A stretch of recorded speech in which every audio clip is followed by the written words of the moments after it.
They called it a celebration. White tablecloths, golden uplights, the quiet clink of champagne glasses against the backdrop of a string quartet. 100 people gathered inside the Hawthorne Hotel's private ballroom that night to honor my father Charles Blair, Executive Vice President of First Harbor Bank, for his 40 years of service and impeccable legacy. He looked the part. Silver hair, combed back navy suit, tailored to perfection, voice crisp and effortless as he stood at the head table raising his glass. To legacy, he said, to vision carried forward by those who understand it. The room hushed, attentive. I remember watching his eyes scan the crowd, warm and easy, as he nodded at board members, smiled at old colleagues. Then, just as I let myself believe I might not be invisible tonight, his gaze landed on me. His tone didn't change. My real children, he continued, are the ones who've made me proud. There was a pause, barely a breath, and then applause. Hands met hands around the room. Smiles, toasts, laughter. I didn't clap. I couldn't. Charles Blair was my father. Evelyn Blair was his youngest daughter. And in that moment, I knew I was neither legacy nor pride. I was something else entirely. Then across the room, he lifted his glass slightly again and said clearly enough for the laughter to quiet, "You can leave." Just that. 3 words. Enough to strip the air out of the room. I stood, slowly. My chair scraped the polished floor sharp against the silence. I didn't cry, not yet. I just stood, and then beside me Daniel stood too. He didn't say anything. Not yet, but what he did next changed everything. When I was 8, my brother Greg won the state science fair. My father bought him a telescope so large it required its own tripod. The base was engraved. Gregory Blair, future engineer, it read. When I was 10, my sister Claire was selected for a junior medical summer program at Yale. She received a stethoscope, real not a toy, wrapped in tissue paper inside a velvet-lined box. When I was 12, I performed Debussy's Clair de Lune in our living room for my birthday recital. I practiced for weeks, memorizing every note, every pause. That afternoon, our neighbors and my father's colleagues gathered wine in hand, soft murmurs of polite expectation rising in the air. Halfway through, I missed one note. Just one. My hands kept playing, but I heard it. And so did he. Charles Blair stood up, quietly, adjusted his tie, and walked out the front door. The music kept going, but the room fell still. My mother Helen gave me a small nod from across the piano, one of those silent nods that says, "Keep going." So I did. I finished the piece through a blur of tears, not knowing if anyone even clapped. That night, my gift was a book. No note, no inscription. Just a hardcover of great expectations placed quietly on my pillow. I knew what it meant. From the outside, we were the kind of family that belonged on magazine covers, colonial house with navy shutters, Sunday brunches, alumni decals on every bumper. Inside, we were something else.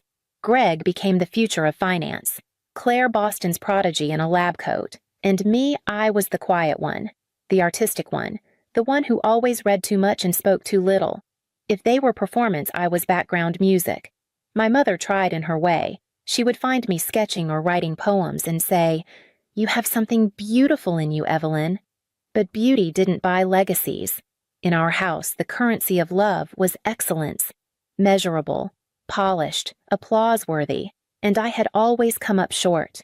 When my mother died, no one in the house cried out loud. She passed in the spring of my sophomore year of college. Pancreatic cancer, quiet, cruel. My siblings flew in for the service, wore the right colors, hugged the right people. Then they left. I stayed. The house felt different without her. Not emptier, just colder. The kind of cold that sinks into your skin when the heat is technically on, but no one remembers to adjust the thermostat. Charles. My father stopped using the living room entirely. Her chair stayed by the window untouched like a sealed exhibit, but no one looked at it, not even him. We never spoke of her again. Not when I brought it up. Not when I asked about how they met. Not even when I found the old wedding album buried in a closet. One evening over dinner, I told him I'd decided to study literature. I'd been accepted into the program at Vassar. He didn't look up from his plate. Then, you'll need to find a way to pay for it. That was it. No fight, no yelling, just a wall coming down brick by quiet brick. Greg had his Wharton tuition fully covered. Claire's med school bills were written off as investment. But for me, there would be no legacy to inherit, no help, no questions asked. So I took out loans. Waited tables, sold first editions online when I had to.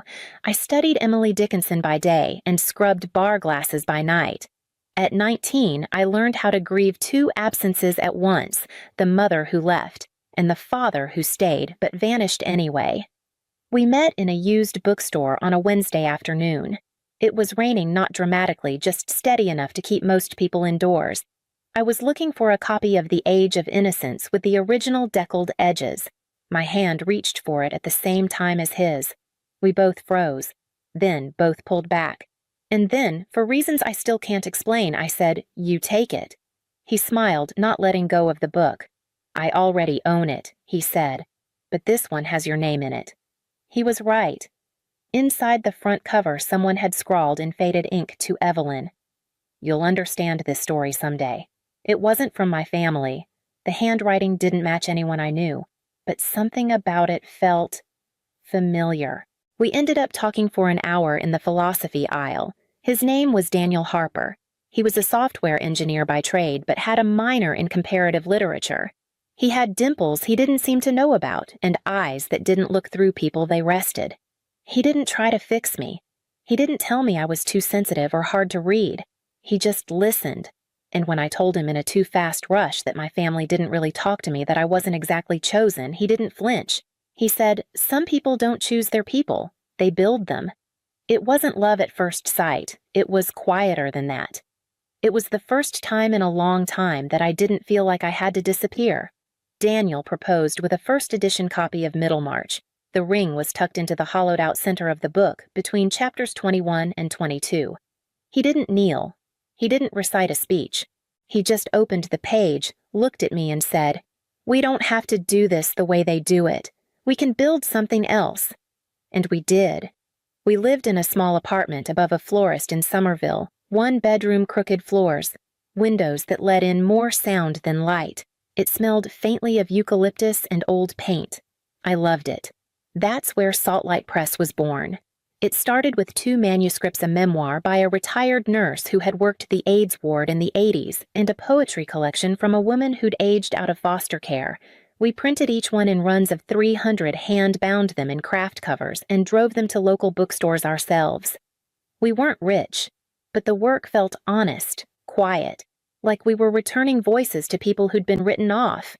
When we got married, it was in the reading room of the Cambridge Public Library. No aisle, no bouquet, just sunlight spines of old books and 20 people we trusted. Claire came my sister, but only for the ceremony. She wore a blazer that didn't wrinkle when she crossed her arms and left before cake. Later that night, she sent me a message. "Cute wedding. Hope it works out." My father didn't come. He never responded to the invitation. But Daniel held my hand the entire night. And when we danced quietly in a hallway near the reference desk, he whispered, "You're not background anymore. You're the whole melody." I didn't know how to believe that yet, but I wanted to. The envelope arrived on a Tuesday. No return address, but I recognized the seal, First Harbor Bank. For a second, I thought it was a mistake, a misrouted letter, maybe something for Greg. But when I opened it there, it was my name printed clearly at the top of the invitation. "Please join us in honoring Charles Blair on the occasion of his retirement. Formal dinner, business attire, RSVP required." There was no note, no signature, just the printed words and a date. Daniel looked at it from across the kitchen counter. "He didn't send this," he said. I know I replied. But he approved it. We stared at the card like it might speak. It had been over 3 years since I'd last heard from my father. Not a call when Salt Light got featured in the Atlantic. Not a message when my first collection won a local book award. Not even a forwarded email from Claire or Greg. Just this. And yet against all reason, I felt something I hadn't let myself feel in years. Hope. What if he was trying in his own way? What if this dinner was a door, not wide open but cracked just enough? Daniel watched me closely. "You don't have to go," he said. But I was already turning the card over in my hand, searching for something it couldn't give me. Maybe this time.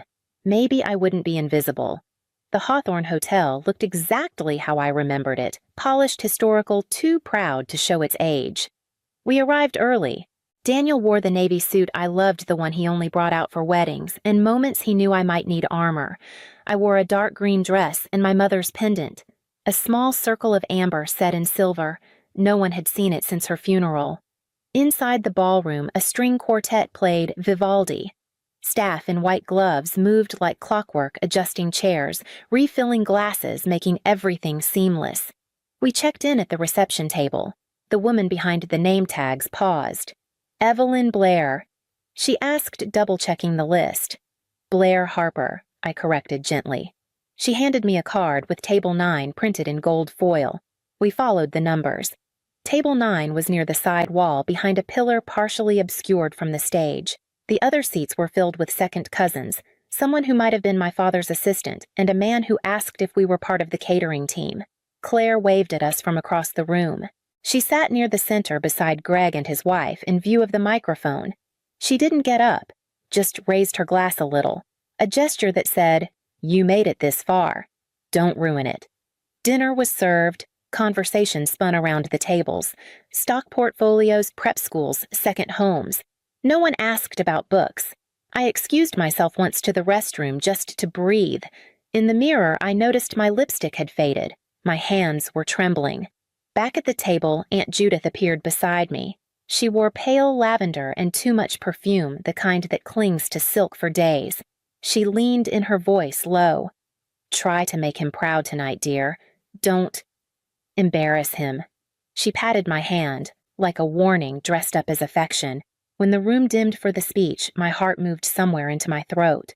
Charles Blair rose from the head table like he'd done it 100 times before, smooth assured, the kind of presence that didn't ask for attention because it had always been given. He thanked the board, the firm, the clients.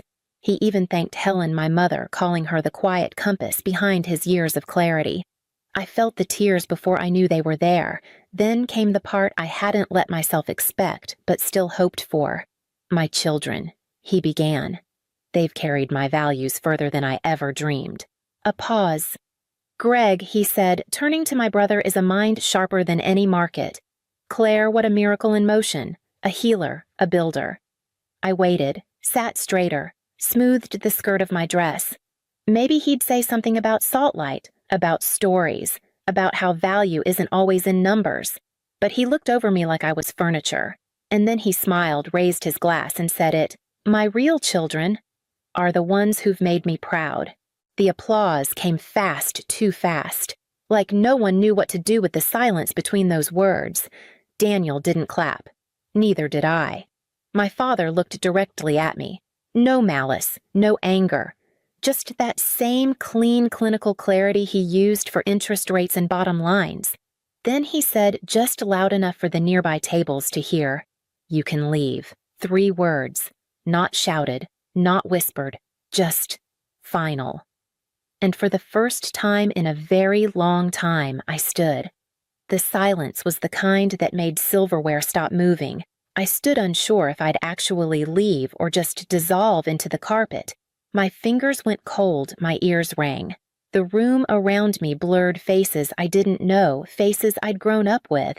Some looked away. Some didn't look at all. And then Daniel stood too. He didn't look at me first. He looked at my father. Then he reached for his water glass. Not champagne, not anything sparkling, and tapped it gently with his fork. Once. Twice. The sound echoed crisp against linen and tension. "May I?" he asked the room. No one answered, but no one stopped him. He turned slightly, his voice calm. "I'd like to offer a toast. Not to Charles, though I know this evening was meant to celebrate him. I want to toast Evelyn." My breath caught. Daniel continued, measured but certain. "This is a woman who read poetry to her mother every night in hospice care, even when her own heart was breaking. Who sold her personal books just to stay in school because her father said fairy tales weren't worth financing. Who gave her brother money from her college savings when he nearly lost his job over a debt and never once asked for it back. A few people shifted. Greg didn't look up. She built a publishing house from nothing, one that gave a voice to people no one else would print. Foster kids, grieving nurses, forgotten veterans. If that's not legacy, I don't know what is. His voice didn't rise. He wasn't performing. He was telling the truth aloud for the first time in front of people who had never cared to listen. You may not see her, but I do. He turned to me, then eyes steady. You're not invisible. You never were. No one clapped, but no one stopped us either when he took my hand. We walked out of that ballroom with no applause, no fanfare, just the steady weight of our own dignity returned. The cold air outside bit at my skin, but I didn't feel small anymore. I felt tired, released. Daniel didn't say anything until we reached the car. Then softly, like he didn't need me to believe it, just to hear it, he said, "That room isn't where your worth ever lived." And for once, I believed him. I didn't leave the apartment for 3 days. Daniel offered Silence Tea a warm palm on my back when I couldn't catch my breath. He never asked me to explain. That, in itself, felt like a kind of grace. The morning of the 4th day, there was a knock. It was Judith, my father's older sister. She stood on the porch holding a small leather photo album and a paper bag that smelled faintly of cinnamon. "I thought you might want these," she said. "And I brought scones. They're too dry, but they make decent company." We sat at the kitchen table, the album unopened between us. She sipped tea, then looked at me without blinking. "He wasn't always like that, you know. Your father." I said nothing. Judith sighed, then reached over and opened the album. Inside were photos I'd never seen. My mother holding me as a newborn. My father younger smiling, actually smiling as he tossed toddler me into the air at a lake I couldn't name. "He changed," she said quietly. "After Helen got sick. After he lost the version of life he thought he could control." I traced a photo of the 3 of us side by side on a blanket. My mother looked tired. My father's hand rested gently on her shoulder. "He couldn't fix it," Judith whispered. So he decided to master what was left. I didn't forgive him in that moment, but something in me unclenched, not because he deserved it, because I did. The voicemail came on a Sunday afternoon. I was folding laundry in the quiet when the notification buzzed. Unknown number, but the voice was unmistakable. "Evelyn, it's Greg. I guess I owe you something more than silence." I sat down on the edge of the bed, heart steady but unsure. I didn't know what he was going to say that night. I should have said something. During, after. I didn't. A pause. I could hear traffic in the background. A horn. A turn signal clicking. "I watched you walk out and all I could think about was that time you covered my tuition bill at Wharton, and how I never thanked you. Not properly." The message ended with, "If you ever want to talk, I'm here. No pressure. Just here. No apology." Not really. But it wasn't nothing. Later that week, a package arrived. Inside was the telescope, his old one. The plaque still read Gregory Blair, future engineer. But someone had scratched a new line beneath it, not perfectly, but clear for Evelyn. The only one who ever looked up. I didn't cry, but I sat with it for a long time. Maybe not all legacies are passed down. Maybe some are handed back quietly, one piece at a time. I started therapy 3 months after the dinner. Not because of what he said, "You can leave," but because of what I felt after. Emptiness. Not rage. Not grief. Just the hollow hush of finally having no one left to prove anything to. The office was small, pale walls, one tall ficus in the corner, and a chair that squeaked if you shifted too much. My therapist's name was Mara. She wore clogs and cardigans and never once used the phrase inner child. At first, I told her about Daniel, about the business, about how much tea I drank, how many hours I worked. It took 4 sessions before I said the word father. When I did, she didn't lean in, didn't blink. She just let the word sit there between us like a photo I'd placed on a table. He always made it clear I wasn't what he ordered, I told her. But I spent years still trying to serve it warm. She wrote nothing down, just nodded once, then said, "And what are you serving now?" The question stunned me. For a long time, I'd lived as someone who waited to be invited, validated, claimed. And now I was learning to sit in rooms without shrinking, to publish stories without needing anyone's last name attached. To say this happened without whispering. There was a day, months later, when Mara offered me the bigger chair. Just for comfort, she said, but I knew what it meant, and I took it. We found out on a Wednesday. I'd felt dizzy folding laundry, and Daniel, half joking, half worried, had stopped by the drugstore on his way home. When the test turned positive, we sat in silence. Not shock, not panic, just awe. He touched my hand lightly. Whatever happens, he said, you don't owe anyone a performance. That night I opened a blank notebook. No expectations, no outlines. Just the quiet thrill of starting again. We started talking about space. Not metaphorical space, actual space. Walls, floors, cracked windows that wouldn't be enough for winter with a newborn. Portland came up. Daniel had family there. Soft rain, slower streets, a bookstore that already carried Salt-Light titles. We didn't tell many people. Not yet. I did call Aunt Judith, told her the news. She cried more than I expected. Said my mother would have loved to hold a grandchild. I believed her. Claire sent a text. Congrats. Hope it's not too late for a do-over. I didn't reply. The lease in Somerville ended quietly. We packed over 2 weeks' books press equipment, teacups, the telescope. I wrapped my mother's pendant in flannel and tucked it in a drawer close to the baby things. One night before we left, Daniel placed his hand on my stomach and whispered, "You're already more seen than I ever was." I knew he wasn't talking to me, but I heard it too. I didn't know he was in the hospital until Claire called. Just a voicemail, Dad's had a mild stroke. He's stable. Thought you should know. I drove down alone. Daniel stayed with the baby. I told him I wouldn't be long. The hospital was newer than I expected, sterile and quiet with beige curtains and the scent of something too clean to feel safe. He looked smaller in the bed, not fragile, just reduced. I stood by the door for a full minute before stepping in. He was awake, eyes open, alert. He looked at me like I was a neighbor he almost recognized, not surprised, not emotional.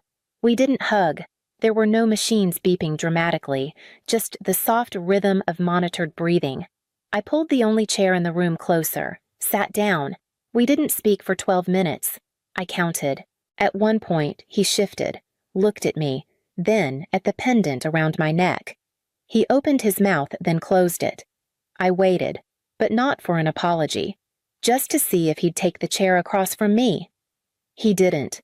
Our daughter was born on a cold October morning. We named her Alice after no one in particular, though the name felt like something soft and brave at once. She came into the world wailing and furious. I held her close, whispered nonsense, cried for reasons I'll never entirely be able to name. Daniel placed the telescope by the nursery window, said one day they'd look through it together. In the weeks that followed, the house stayed dim and slow. Bottles, blankets, lullabies hummed out of key. But something inside me steadied. No one was coming to evaluate me. No father, no legacy committee. Just this child looking up, waiting to be met. At 3 weeks old, she stared at me for the first time, really stared. Eyes wide and new, unfiltered. And I realized this was the first time anyone had ever looked at me like that without expectation. No measuring, no grading. Just presence. I didn't promise her I'd be perfect. I didn't write out mantras in a baby book. I just stayed. When she cried, I stayed. When she slept, I stayed. Some nights I sat beside her crib, the moon stretching through the window, and whispered, "I see you." That's enough. Not because someone once told me that, but because no one ever did. And I wasn't going to wait for permission to become the person I needed back then. If no one ever left the door open for you, you learn how to build your own.